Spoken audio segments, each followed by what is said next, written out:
So here's the conservative line on how come there aren't enough black physicists. Well, they're not enough with the 95th percentile performance on the GREQ or whatever. They are not developing. I'm not going to say they don't have the potential. They're not developing that potential in a way that allows them to perform as measured by the test. And then you have others, like Charles Murray and Richard Herrnstein, who come along and they say, we're not saying there's no right tail in the distribution of black intellectual ability. There is, and there's people in it like Sylvester James Gates and Glenn Loury. All we're saying is that the means are different, standard deviation gap, and that with a normal distribution, if I go far enough right, the relative number of people underneath that right tail who are in the non-black group are going to be much higher than in the black group, given this difference in the mean of the distributions. And I mean, that's just a fact. I'm sorry, I'm not. This is what they say. What do you say to that?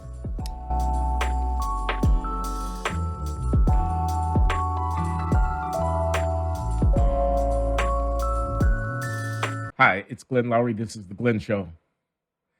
I'm with Sylvester James Gates. Jim Gates, professor of physics at the University of Maryland and professor of public policy there. And I want you to know that The Glenn Show is sponsored by the Manhattan Institute for Policy Research, where I am a senior fellow. So welcome to The Glenn Show, Jim. Well, thank you very much, Glenn. I've been looking forward to this for some time. Professor Gates, everybody should know, is one of the most distinguished theoretical physicists walking around today. He's a past president of the American Physical Society. He's a fellow of the National Academy of Sciences. He's a well-published and influential scholar, theoretical physicist. And Jim, I wanted to talk to you about equity and diversity issues in science, but I also want to talk to you about anything else you want to talk about, since we're both, I don't know, senior figures. I think the word is superannuated. Yeah, man, of a certain age. We were both at MIT in the 70s. Jim was a mathematics and physics undergraduate and a PhD in physics. I did my economics degree at MIT in the economics department. But here we are. It's the 2023 now. That's a few years down the road. I'm proud to be able to have a conversation with you, Jim. Two old guys talking to you.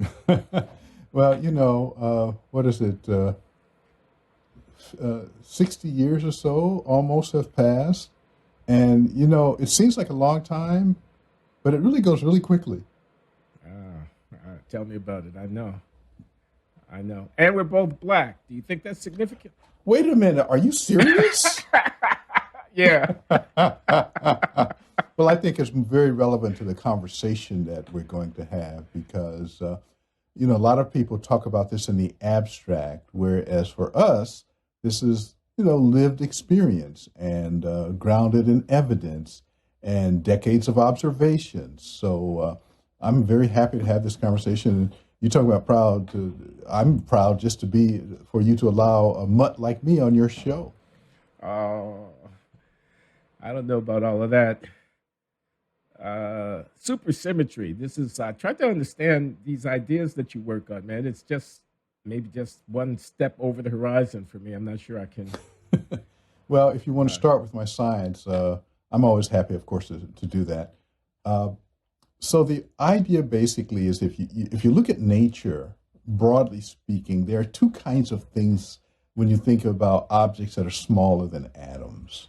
There are things like the electron, right? Everybody knows about electrons because electronics depends on it. And electrons obey one set of mathematical equations. But then there are also things like particles of light or in the news more recently, the thing called the Higgs boson that a lot of your listeners probably have heard about. And it turns out that the equations that those things obey are very different from the equations that things like the electron obey. And so for a long time, no one ever had any inkling into maybe these two kinds of objects are related. But the idea of supersymmetry is that they are intimately related. The way to think of it is one is yin and the other is yang. And so there are equations that do this.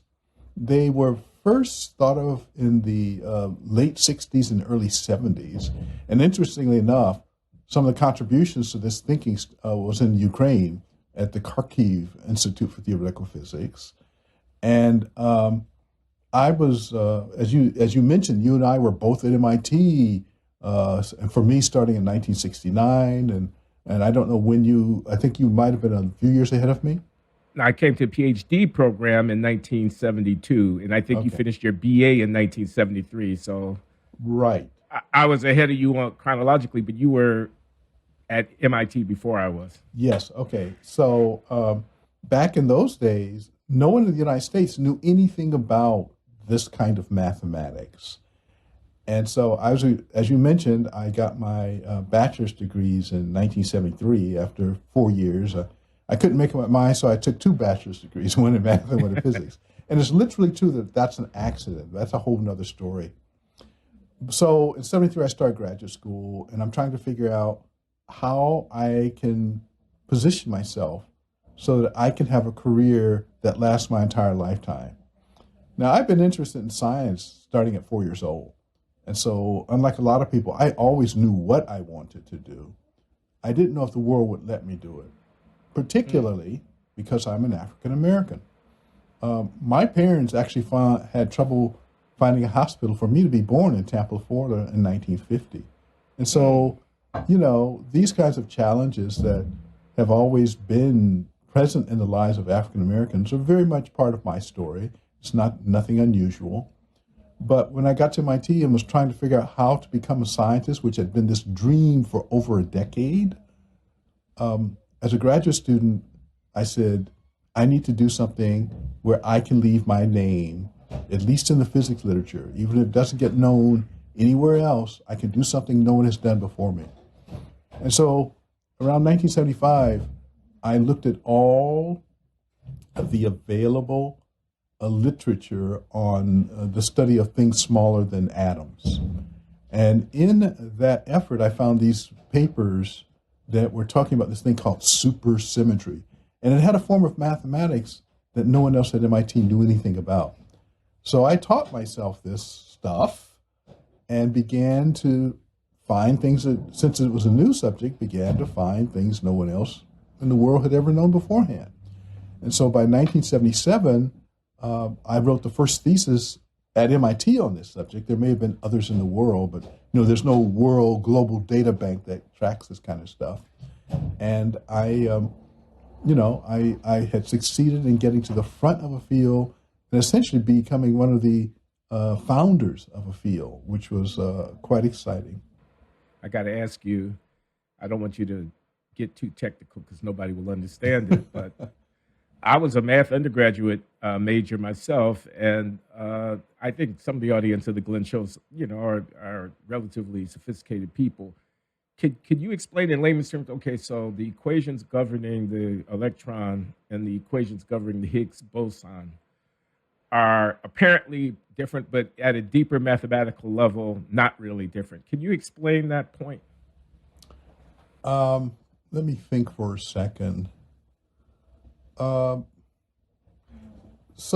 what supersymmetry does, it explains this in a very sort of Baroque sort of way.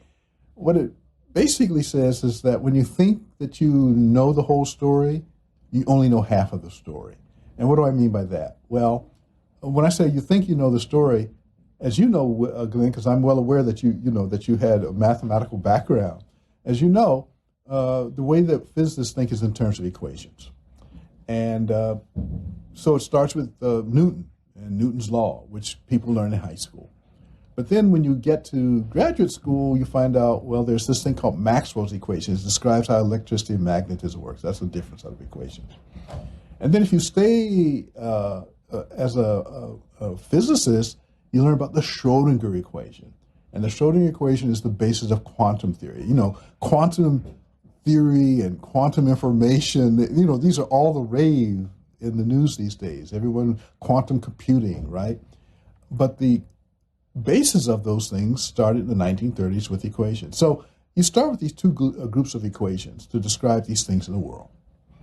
And then you ask yourself a question. If you were walking directly north, and I said, well, Glenn, I want you to walk east.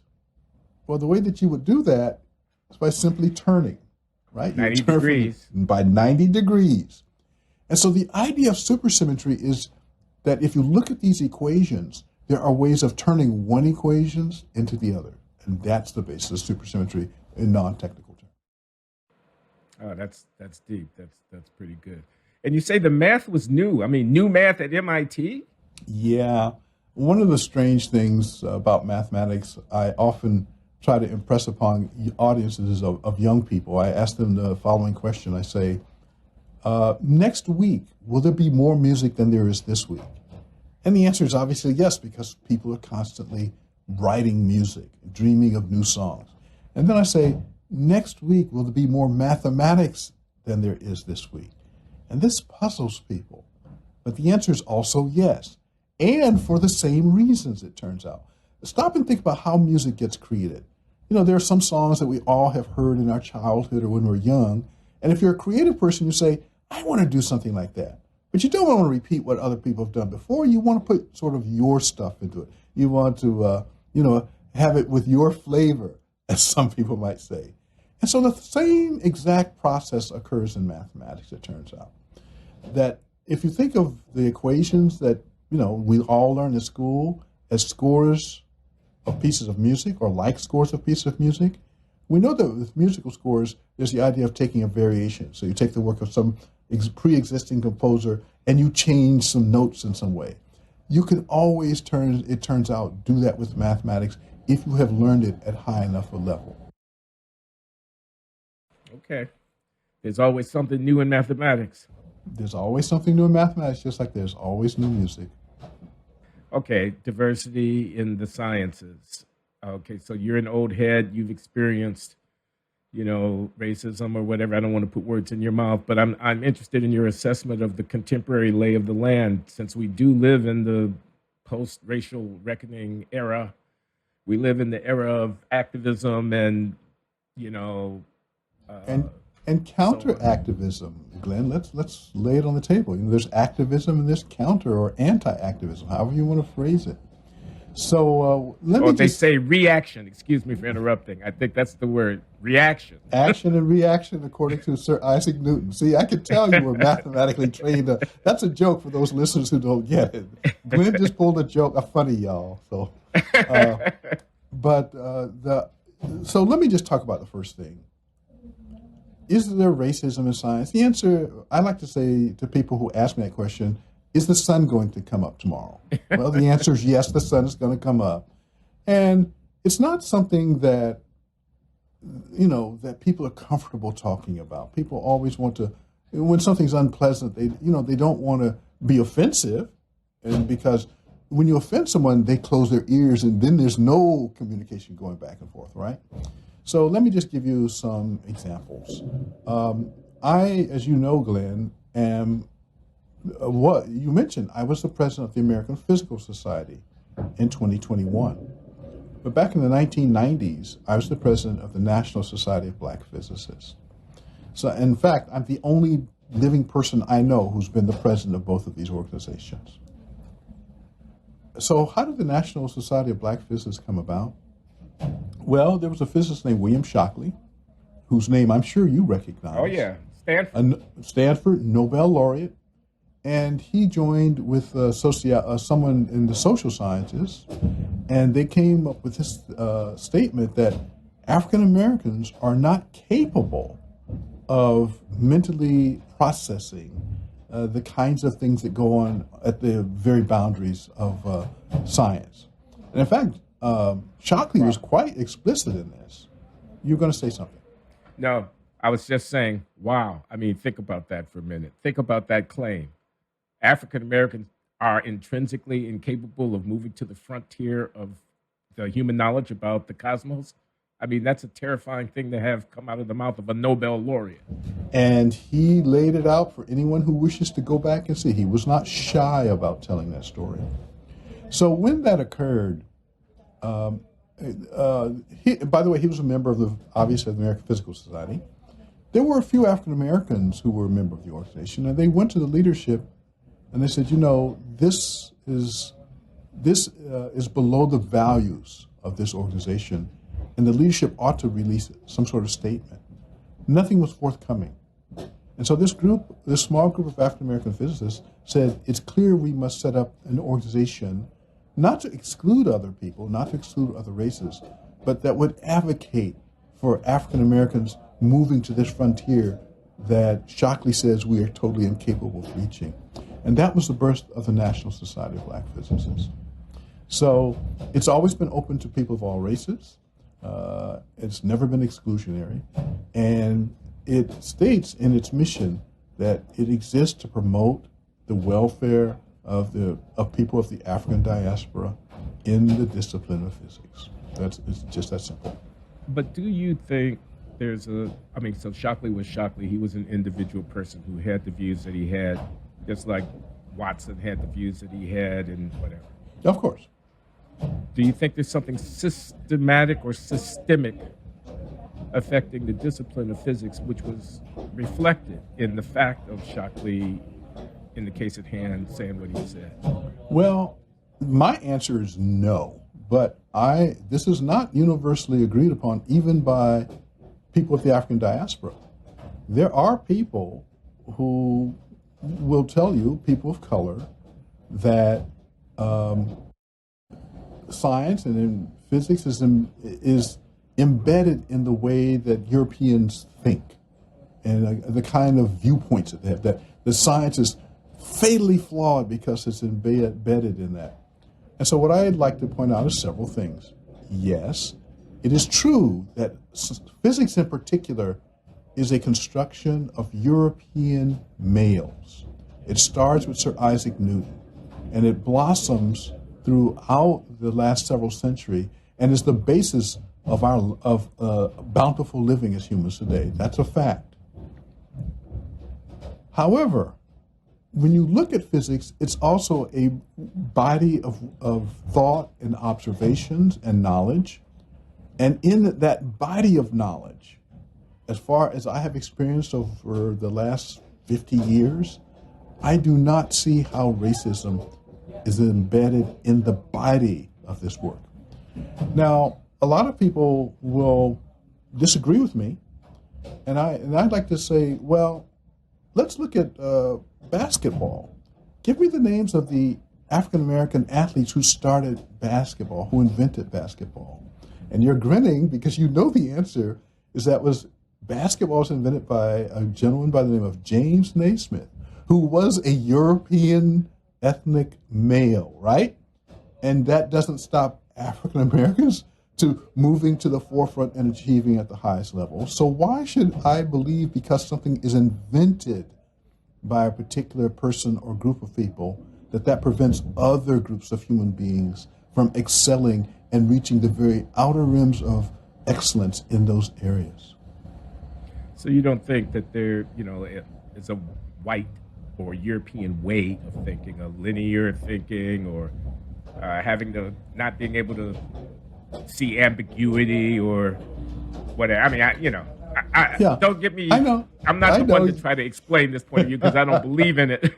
But there are people who are saying, just like they're saying that indigenous peoples have a special kind of cosmology or a special kind of epistemology, sure, or whatever. And you, I'm asking, reject that premise. No, I don't believe that, Glenn, because I've seen I'm 72 years old. I started wanting to be a scientist when I was 4 years old. I have been working in science since 1977 or maybe 72, depending on which date, your bachelor's or a PhD. So I've been 50 years looking at this stuff and thinking about how it works. And what I have found from personal experience is that, yes, these kinds of social ills and moral lapses exist in the sociology around these bodies of work, but not in the bodies of work themselves. And in particular, the ways of knowing, which you referred to in indigenous knowledge, it is most, in my experience, at least in the sciences, where the differences occur are actually tied to something that Albert Einstein said. Albert Einstein once made a statement that imagination is more important than knowledge. For many years, this statement puzzled me.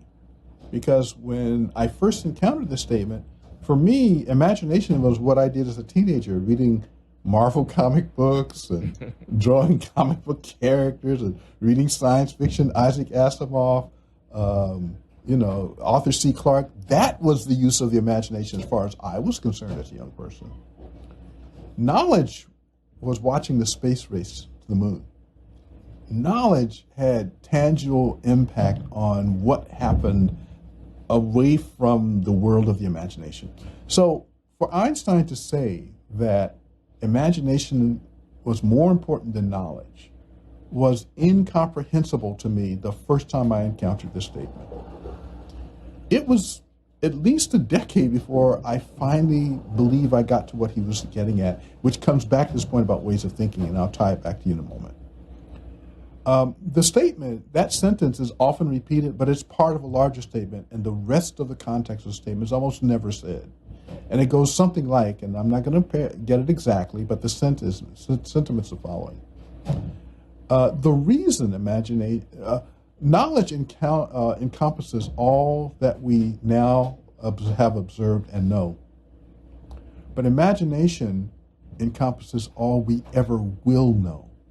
And so the point is that imagination is in fact the driver of knowledge. In the future, we're going to have more knowledge because we have imagined and then correlated with nature by observation and experiment whether what we have imagined is an accurate description of nature as far as we can measure. Imagination drives innovation in science. That's what Einstein was getting at. And that's why it's more important, because without it, science would be static and dead and unable to evolve. Yeah, that's brilliant. Knowledge is the cumulative past accomplishment, but imagination is the future. That's where we're going from here. But let me get back to this point you made about indigenous, because you see where this sort of these two spheres coincide with each other is exactly in the innovation. You have to bring your knowledge. You have to bring knowledge to innovation because you have to build on a foundation, just as Isaac Newton talked about standing on the shoulders of giants. You've got to build on a foundation. But you've got to do things beyond the accomplishment of those who laid the foundation. And the only tool we have for that in science is our imagination. That's what Einstein's identifying. So now, where does demography come into this? And this is something that I also thought about for decades before I had an answer. And the way that I got to this answer, I'm going to hopefully bring you along in the argument, and you can tell me I'm crazy. But let's look at something else. And we're going to focus on physics, because physics comes kind of in two different levels of knowing. There's physics that I can write in terms of F is equal ma, a piece of mathematics. And there's physics that I observe in the world and in experiments. So both of these things are physics, and one is actually intimately tied to the other. So there's a symbolic way of knowing physics, and there's an experiential way to know physics. So let's ask, is there another activity that humans engage in that has this dualism about it? And the answer is music. Because music has scores, and that's roughly speaking equivalent to what physicists do with equations. And music also is the experience of listening to it and emotionally reacting to it. So let's look at music as a model, not just for physics, but for all sorts of mathematically based innovation. That's the first thing I posit to people. And let's just consider these two things side by side. If you do that, then something very interesting becomes more clear when you look at music. I don't know about you, Glenn, but I have a suspicion that, like me, you like a lot of classical music. I like a lot of music, but classical music is among my loves. When I listen to classical music, you can immediately tell the difference between a Grieg and a Satie. Debussy is like Satie, but not so much like Grieg. Tchaikovsky, Rimsky-Korsakov, the great Russian composers. Of course, there's the Europeans, Mozart and what have you. But all of these great forms of classical music are actually subtly different. Chopin is another one, right? So how are they different? Well, they get to be different typically because composers, in bringing the imagination part to the story, they bring their culture to the story. And in fact, a lot of classical music is actually derived from folk music that the composers must have heard as they were growing up. Dvorak? Dvorak, for example. Dvorak, it's interesting to bring Dvorak to the table because I'm not sure how many of your listeners are deeply into music, but Dvorak, as you know, made a visit to the United States and was influenced by the music of African Americans, right? So the point I'm trying to make here is that the bringing of imagination to the growth of music, and especially classical music, because it's easiest to see it here, involves the culture and the demography of the people who are engaging in the activity. And what that means is that you get great music, but you get great music that is a blossoming effect. It goes in all sorts of directions because culture is not a unitary, solitary thing. Different cultures bring different things to the table of the creation of music. One of my early mentors was a Nobel laureate by the name of Abdus Salam, who made it possible for me to spend around 5 consecutive summers in Italy, where he was the director of the International Center for Theoretical Physics. The first time I met Abdus, which was around sometime in the period of 77 to 80, and I'm not quite sure when, I'd have to go back and look at my records. I gave a talk. He was in the audience. And after my presentation, he invited me to his office. And the first thing he said to me was, "I didn't know that you were black." Now, you know me a little bit, Glenn, and I'm not quite right. And so my thought, I didn't say the following, but my thought was, because I don't write mathematics in Ebonics, or the equivalent of Ebonics. I don't use that to do my mathematics, right? But the next thing he said to me, I was thunderstruck and totally incapable of understanding. He said, and again, this is not an exact quote, this is an expression of a sentiment, that when a sufficient number of people of the African diaspora entered the field of physics, he was convinced that something like jazz would appear. And it took me a decade or more to understand what he meant by that statement. It's the same thing that I just explained in terms of classical music, that when you let diverse cultures and demographics engage in a strenuous discipline, when it comes to the creativity, the thing they will bring to the table are the subconscious things that sit in their imaginations and then are harnessed to the foundation of the discipline that you're trying to grow. That's what he meant. But it took me over a decade to understand that. And to me, this is the fundamental reason why diversity is of such importance if you are looking at STEM-based fields. Because when you get to the point where you need creativity, and as I said, in my experience, creativity is driven by imagination. Imagination is irrational. It's in your subconscious. It's embedded in your culture. That's what diversity is trying to do. That's why it is important in something like STEM, at least from my set of observations over a lifetime of trying to do science. Well, it's fascinating to listen to you reflect. I have a lot of things flying through my mind. One of them I just want to get on the record. Do you know Doug Hofstadter's book, Gödel, Escher, and Bach? I read it in my misspent youth. It's been decades. I know, it's like 1980, something like that. Right, exactly. But this idea of this dualism between music and mathematics, and he uses the self-referential thing and Gödel's theorem and whatnot, but it's just this, like a meta. It's like you stand above, there's experience, there's formalism, and then there's a kind of higher plane altogether. And also your point about the reason that diversity might matter is that it seems to link up to me with what you were saying about Einstein and about what we know and about our imagination, and that it's both of those things. You need the database, as it were, of what we know, but to determine what's the most fruitful way to go forward. But let me just ask you this. So why is it then that the foundations of the Newton and the Schrodinger equation and the Maxwell and all that are all European? Isn't there a civilizational dimension to it? So that even if somebody like Shockley, who's going to make a claim about the intrinsic capacities of different,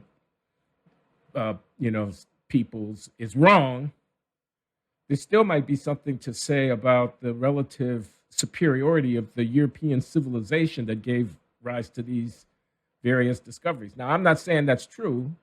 I'm just saying it's a different claim than the claim that the people are intrinsically inferior. It's saying that the 16th, 17th, 18th century culture in Europe that gave rise to the foundation of our scientific knowledge had something going for it that you didn't see anyplace else on the planet.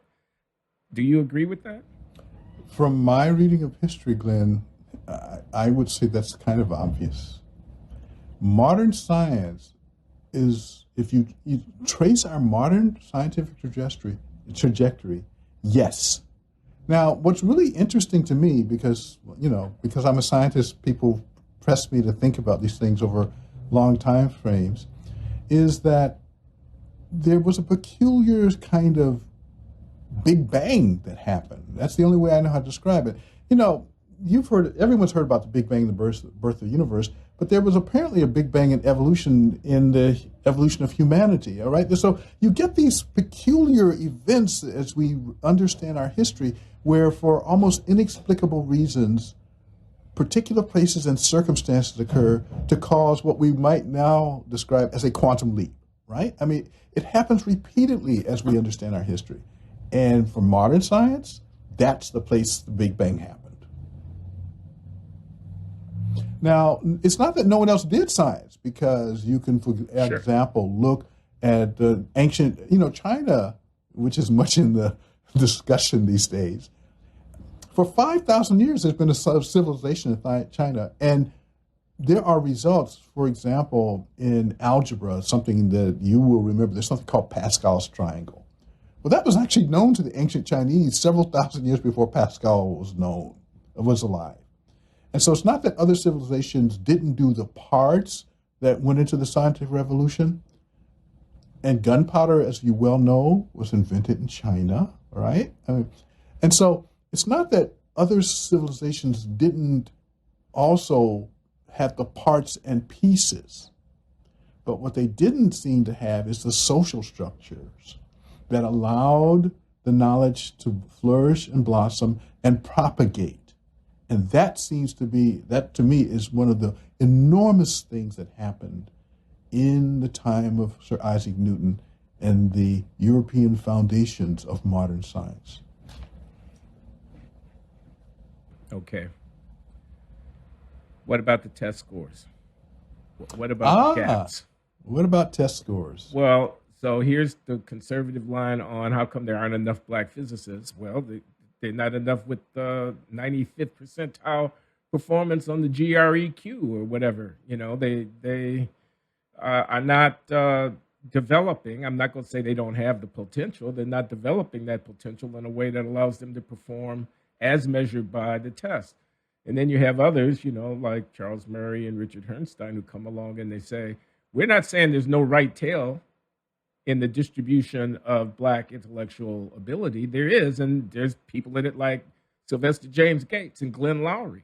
All we're saying is that the means are different, standard deviation gap, and that with a normal distribution, if I go far enough right, the relative number of people underneath that right tail who are in the non-black group are going to be much higher than in the black group, given this difference in the mean of the distributions. And I mean, that's just a fact. I'm sorry. I'm not. This is what they say. What do you say to that? Well, a couple of things. Let's first of all get back to the test, because that's where you started this conversation.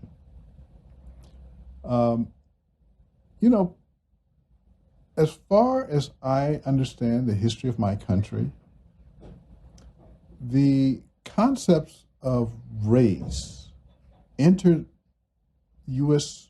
jurisprudence around the issue of the apportionment of privilege and the apportionment of disadvantage. This was built. I mean, if you just look at the law, ask where does race actually come into U.S. law? My claim is that this is the issue that was being debated. Now, if you accept that premise, then you would automatically say, well, this has to have consequences. And one of the consequences, I claim, is when I look at education in this country, general public education, it's mostly funded by property taxes, and property taxes are tied to how much wealth a community has. And so it is a true statement that the average African-American family, in terms of wealth, and compared to the average European-American family, there's like a factor of 8 difference. This is something one can quantify. That means that the amount of funds available to create schools that the respective demographics are going to have the opportunity to receive an education is going to be drastically impacted. So the test scores that people like to point at, what are they actually measuring? Well, the one component is the intrinsic capacity of these people to excel, but another is the investment that the society has made in these people to excel. Let me give you a very personal story when I realized this. So I spent all my teenage years in Orlando, Florida. And in those days, and this is like I moved to Orlando in '63. I'm a Florida-born person, by the way, but my life is complicated. But I moved back to Florida in 1963, and I graduated from high school in 1969. And I lived in Orlando that entire time. And for most of that time, I attended the only black secondary school in the public school system of Orlando, which was a school named Jones High. So I went to all black high school, Glenn. All of my teachers were African Americans. My geometry teacher was an African American woman named Edna Williams. I had this fantastic Algebra 2 teacher by the name of Mr. William Saunders. I had utterly fantastic English teachers. Miss Thelma Williams was one of them. Miss Cassandra Williams was another. I had just, black teachers. And as you can tell from the way I speak, I actually listened to what my English teachers taught me. My physics teacher was an African-American man. And so we had this school with these fantastic teachers. That was my foundation. We were talking about foundations earlier. That was my educational foundation. But a friend and I started a chess club when we were like in 9th grade or so, a guy named Philip Dunn. And we gathered some friends around us. And eventually we got a bunch of people playing at a pretty high level. So we thought, we're pretty good. Let's see if we could find some competition. We were the only black high school in Orlando. And so the only way to get competition was to go to schools where ethnic European students were the predominant demography. So we challenged them. We got a school sponsor. We challenged them. We had matches. We never lost a single match. But what was interesting to me, I think that probably in 10th or 11th grade, is this allowed me to see the difference between my school and their schools, the difference in investment. In my school, you might have desks with the desks were not properly equipped. We had a lack of enough books for every student to have a book. We had to share books in class. The condition of the furniture was not top notch. I went to the other schools and I didn't see that. And so that's when I realized that my society, and the way I said it, was betting against me, because it wasn't investing in me the way it invested in these other kids. This investment in these kids shows up in test scores. And so when people start pointing to tests, I said, well, what is it that you think you're actually measuring? Do you think you're measuring intrinsic ability, or are you measuring the amount of investment that the society has put into those individuals? Because if you tell me that it's just pure ability, then I know you're not telling me the truth. I know this from personal experience, and I can get you analytical data to prove this. That's item number one. So Okay. But So no, go I ahead. just want to ask you with respect, you didn't answer my question. I was trying to go there, but go ahead and ask I'm again. going to stipulate that it's not intrinsic or genetically determined capacity that explains the difference in the test. Okay. I'm going to stipulate that, Okay, great. which is what you just said. It's a difference in investment. Let me grant that. Okay. The fact of the difference in the test means that when we get ready to select people for a program of study in physics, some are better prepared to pursue that program than others are. And if we only have limited resources and we have to decide who to grant an opportunity to study, don't we need to use the test information to help us sensibly ration those opportunities, and so on? And Glenn, I'm going to shock you. The answer to that question, in my opinion, is yes. However, there's a caveat.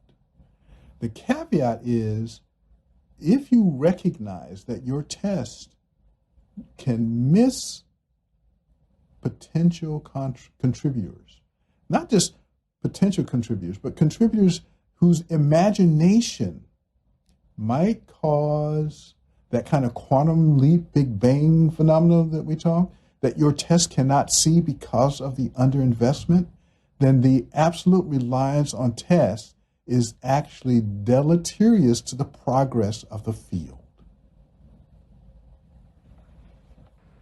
Okay, So you here's have my to, model. We economists always got models. of I always course, got some little, shorthand theory in the back of my mind. So conventional tests like the GRE or whatever, they measure some part of a vector of capacities that people have in the population. And they do that more or less well. But to produce new science or new economics or anything like that, we need all of the different factors in the vector that characterize an individual, some of which are not well captured by the test. Now, if I have underinvestment systematically for the Afro-American community, I'm going to see fewer of them in the part of the vector of characteristics that I can measure with the test. I'm going to see fewer of them. And if I left it at that, they would be excluded, and that would be unjust. So even though I know that the test is telling me something that's valuable, given our history and our current social structure, I'm obliged to look further. I'm obliged to look beyond the test. Am I reading you correctly? you are. And let me again relay a personal experience. So in 1969, I graduated from high school, from this all-black high school, and I think I'm probably the first alum to go to MIT from Jones High. And there were test scores. Obviously, there were test scores, right? And so some years later, the president of MIT, who was at that time a gentleman by the name of Paul Gray, was trying to ask the question, how much should we rely on tests in terms of college admissions? And he explicitly made the following statement about me. This statement can be found in a book called Technology and the Dream, but the statement goes as follows. If you look at Jim Gates on paper when he came to MIT, he should have been someone hanging on by his fingernails. But in fact, he is a superstar. And so, at least in this one case of my life, we have an example of precisely the kind of, what do you call this, a market failure in economic terms? That we have one example of where you go wrong if you think tests are the be-all and end-all of determining how to ration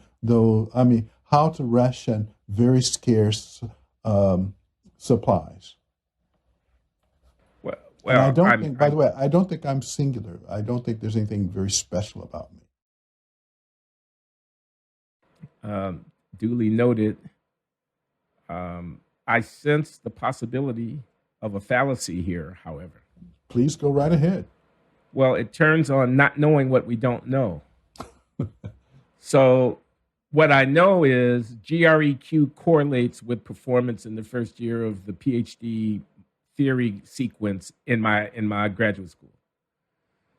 It's not the only thing by any means. The things that I don't know that might be important, personality, imagination, various kind of culture of improvisation, whatever it might be. I don't know those things. I mean, I actually don't know how to measure them. I don't know what they are. So observing that they might be important doesn't take me anywhere in terms of actually making the decision about who to admit to my program. And if I'm going to use a crude indicator like race, racial identity, do they identify as black or whatever, and I go by that, I could be making a big mistake. So, Glenn, many years ago, and I think you may have read it, many years ago I wrote an essay. In fact, it's my first essay in this part of my thinking. It's called Equity versus Excellence, a False Dichotomy in Science and Society. And essentially the arguments that I've been giving, this conversation we've been having, are things that are drawn from that essay. And so I also, in this essay, talk about the importance of tests because as I said, it's about the allocation of scarce resources. That's sort of the challenge. And so I say you can't ignore the test, but what I think is a moral position to take is to realize that tests, like all measurements that we humans make, are imperfect. We know this in science, for example, because we have error bars around results. That's something you well know about. Or in engineering, we engineer to tolerances, right? So we know that there are always errors in how well we know something. And so what I said explicitly in this essay is where there is a reasonable belief in error bars, a pursuit of something like affirmative action is a moral thing to do, and also the right thing to do in terms of investment in innovation. Okay. If you haven't read the whole essay, I'll send you a link. Now, I recall you presenting it to me, and I do remember looking at it. I'm not going to say I read every word, but it's been a while. But I take the point. I think I get the point. We're obliged to look beyond these quantitative measures that are crude, especially given the social background. I mean, it's two sides to it as I see it. One is about not everybody has had the same opportunity, but the other is about people can make different kinds of contribution. And we don't want to deprive the enterprise of science of the unique gifts that they might bring to it. What about merit? And the people who are outraged that it seems to be being trumped by race in the affirmative action debate. You said that there was action and there was reaction. There was conservative pushback against the equity, diversity, and inclusion. So what do you say to those people when they say science has advanced based on merit, based on the best proposal getting the grant, based on the best applicant getting the position, based on who got the most right answers on the exam that we gave trying to assess who was the most talented prospect? That's called merit. I don't care what race a person is. All I care about in my science lab is having the people who are most meritorious. Well, I believe in merit too. But what is merit? If you define that to be just test scores, then I have no pushback for your argument. If you define merit as the possibility of making outstanding, unforeseen contributions, then those test scores are not going to get you there. They will produce people who are proficient at the production of science. And, you've probably read Thomas Kuhn and Popper about the way that the knowledge in science works. And one of the statements is that science actually goes through these various phases. There's kind of a normal phase of science where you're making observations and you're recording them. And then you get to these disruptions where, in fact, the science becomes, in some sense, abnormal. And it's at these disruptions that you get the deep innovations that move science forward. It's if you're investing for the first kind of science, then your test scores will get you there. It will never get you to the second one. Okay, we both know Stefan Alexander, a younger scholar, an African-American theoretical physicist, colleague of mine here at Brown and author of a book called The Jazz of Physics, and author of another book called Fear of a Black Universe. And he's a very fine theoretical physicist, and he's also someone engaged with these questions about diversity of experience having a productive role to play in scientific inquiry. And I've asked him, okay, let's go down the list. Newton, Maxwell, Einstein, etc. What was it? I mean, they were innovative. They were creative. They were, what does Thomas Kuhn call it?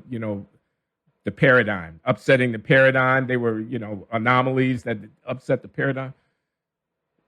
What was the social aspect of their contribution? Did it matter that Einstein was Jewish? Did his Jewishness factor at all into his creativity? Why then in the 21st century would I expect that somebody who comes from a barrio or who comes from a segregated Black urban district is going to be uniquely contributory to the enterprise when I look retroactively? I don't see, do I, many cases of the breakthrough innovators having been shaped by their social as distinct from their purely scientific dimensions. Well, let's start with Newton. So you named Newton, Maxwell, and Einstein. In fact, let's start with Einstein. Einstein's the easiest one, of course, because he was a minority in this society.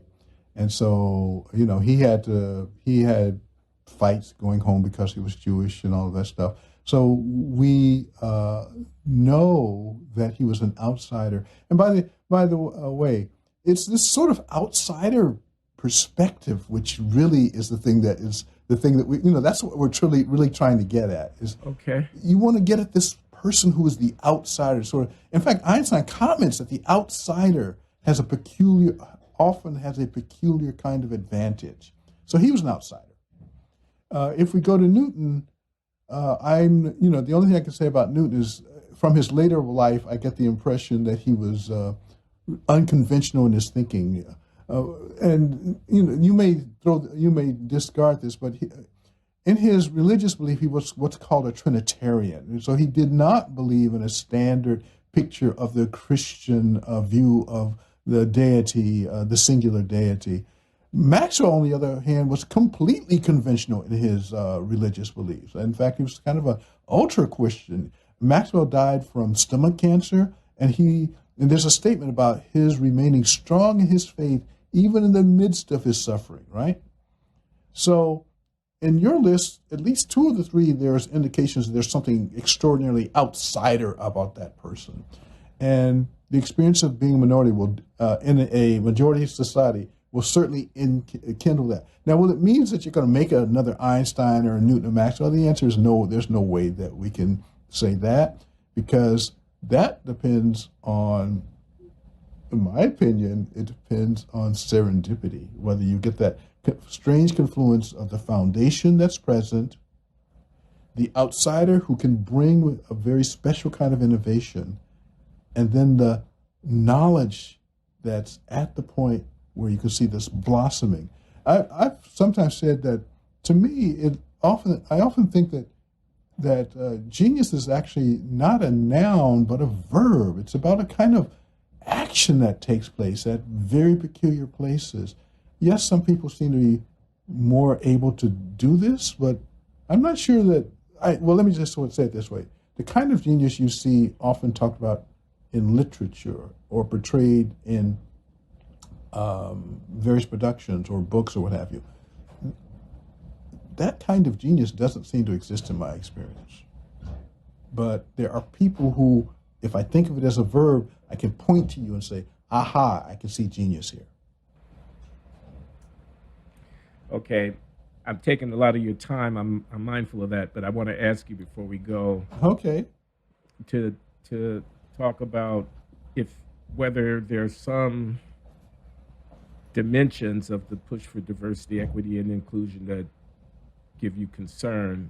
People playing various kinds of identity cards and canceling people that they don't agree with and things of this kind. So I've recently heard this expression, the EDI industry, right? Industrial complex. And there are lots of things there that worry me, Glenn.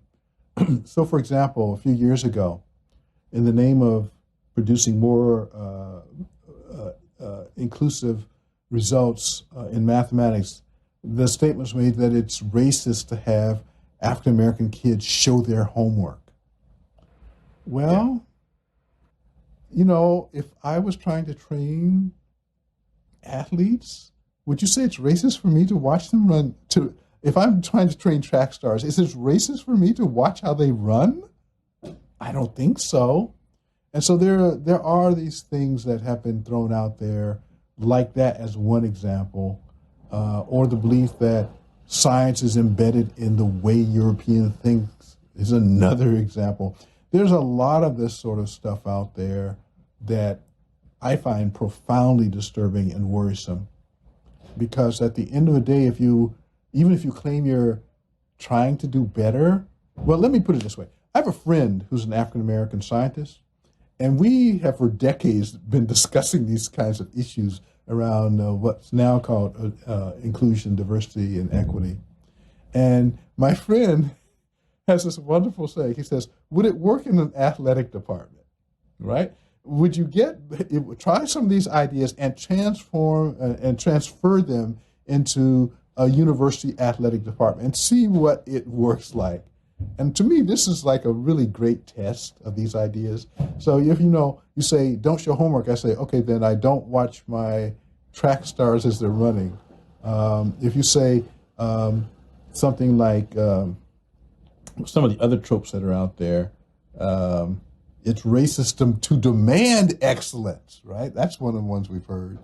Then I say, show me a coach who tells a young black kid that you don't have to be the best you can be to excel in any athletic sport, right? So a lot of these things that people they claim that they're working to increase diversity, excellence, and inclusion are in fact counterproductive if the young people actually listen to them, at least from my perspective. You know who Dorian Abbott is? No, I'm afraid not.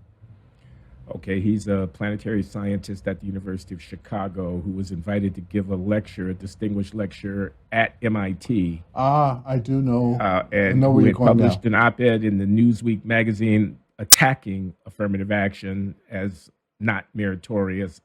And he was canceled. The lecture was canceled at MIT after some objection because of his views about affirmative action. And he's become a cause celeb, with people saying it's, cancel culture run amok, and it's, what's the question of his politics got to do with the question of his science. And I just wondered if you had an opinion about that.